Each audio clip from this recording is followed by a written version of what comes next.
C'est d'une success story dont nous allons vous parler maintenant, Les Faux British, une pièce qui a fait se tordre de rire le public parisien et qui débarque aujourd'hui au théâtre. Le public, histoire de comédiens amateurs qui décident de monter un spectacle. Il y est question d'un meurtre à élucider, mais la pièce tourne au fiasco.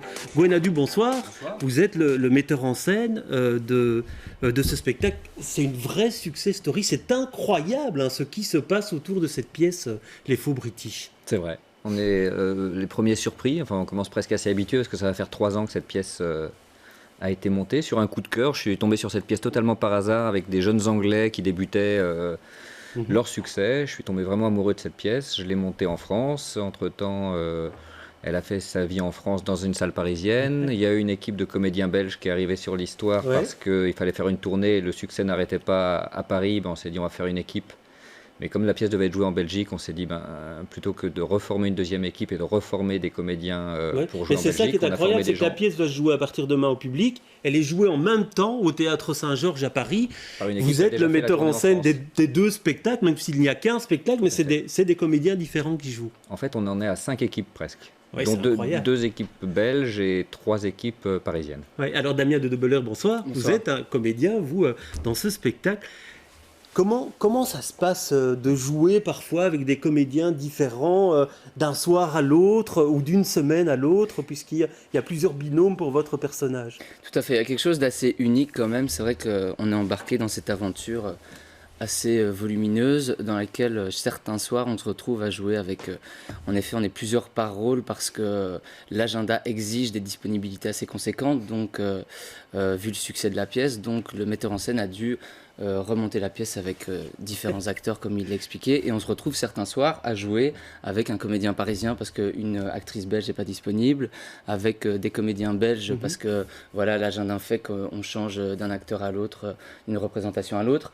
Je dirais que la mécanique est faite de telle manière aussi dans la précision à ce que on puisse s'y retrouver, même si on découvrait par exemple un acteur avec lequel on n'a jamais répété au préalable. On pourrait par exemple jouer avec lui certains soirs tellement le metteur en scène a travaillé avec précision. C'est une pièce presque musicale en fait, donc eux doivent jouer une partition musicale presque même dans les silences.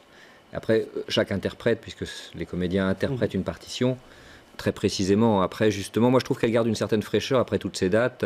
Là, ils ont fait 70 dates en tournée. Ils gardent une certaine fraîcheur parce qu'on est en déséquilibre à chaque fois quand cette distribution bouge. Et à Paris, il y a eu 700 dates.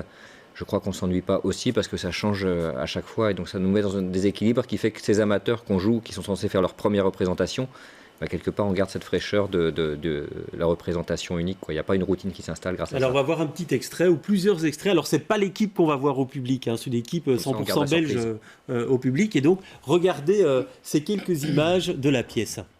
Je vais avoir besoin de chacun de vos témoignages. Plus tôt je commencerai mon enquête, plus tôt j'aurai démêlé cette sombre histoire. Mais non, je vous jure que non! C'est vous qui avez écrit cette lettre. Mais je vous jure que non! Elle a été écrite de vos propres mains et adressée à une mère. Vous y avouez tout l'amour que vous avez pour lui et vous y décrivez en combien la perspective de ce mariage avec Charles vous répugnait. Donc vous avez lu ma lettre, vous l'avez-vous trouvée? Dans sa poche tout simplement. Alors sardine à qui? Cling, cling. Belle botte secrète, cling. Il semble qu'il n'y ait plus de doute sur l'identité du meurtrier. Charles a été cling, assassiné cling par son cling, infâme petit cling, frère dans une cling, crise de rage et de cling, jalousie cling, sang cling, plante. Ne me dites pas de me calmer! Mais vous n'avez pas ma virtuosité.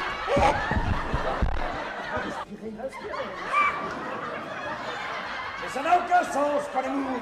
Cet homme est mort, complètement mort! Encore une seule fois! J'ai entendu crier. Voilà, et il rigole en plus en voyant les extraits, alors que c'est vrai que vous jouez des comédiens amateurs et tout foire en fait pendant tout foire, en effet, c'est donc une bande de comédiens amateurs qui font une représentation unique, comme vous l'avez dit, une espèce d'Agatha Christie, et dès le début de la pièce, tout se met à foirer.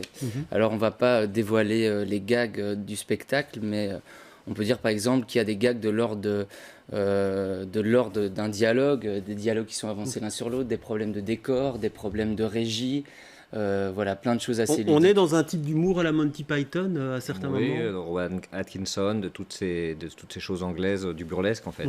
Et vous parliez de mécanique, c'est vrai que c'est au cordeau, quoi. On le voit. Ouais. Et c'est ça qui est chouette aussi, c'est-à-dire qu'on a une partition hyper précise et qui marche, ce que disait Damien, quelle que soit la distribution, à condition d'avoir des bons acteurs, mais quelle que soit la distribution, moi je veille à garder des bons acteurs.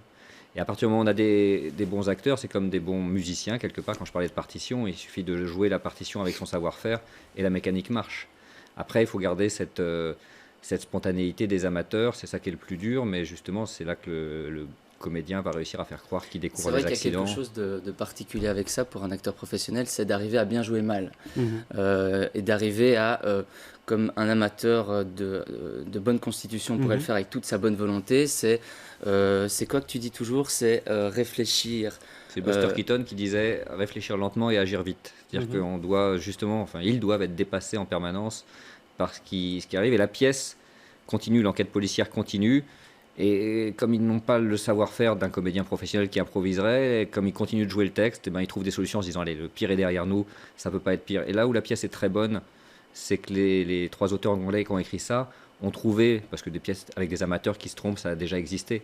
Mais là, il y a un crescendo et une folie qui monte, et à chaque étage, tous les quarts d'heure, on monte un étage en folie et en absurde et en impossibilité. On se dit c'est pas possible. Et ils y croient jusqu'au bout, c'est ça qui est beau. Bout, et on a une résolution de l'enquête. D'ailleurs, on a eu le plaisir, je l'avais pas fait avec les Français, mais on a eu le temps avec l'équipe belge de jouer la pièce sans les accidents.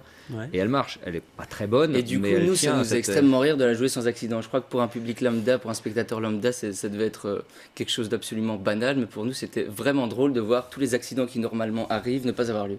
Et donc, pour vous, se plier à cette mécanique finement ciselée C'est particulier en tant qu'acteur parce qu'en effet, c'est une recréation, c'est pas une création. Donc, on nous donne une partition, on nous dit il faut la suivre au maximum, jusqu'à la couleur du personnage qui a été créé par les Parisiens.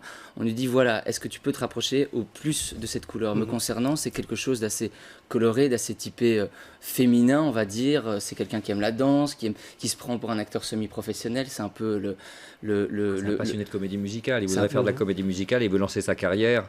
On va dire que c'est le personnage le plus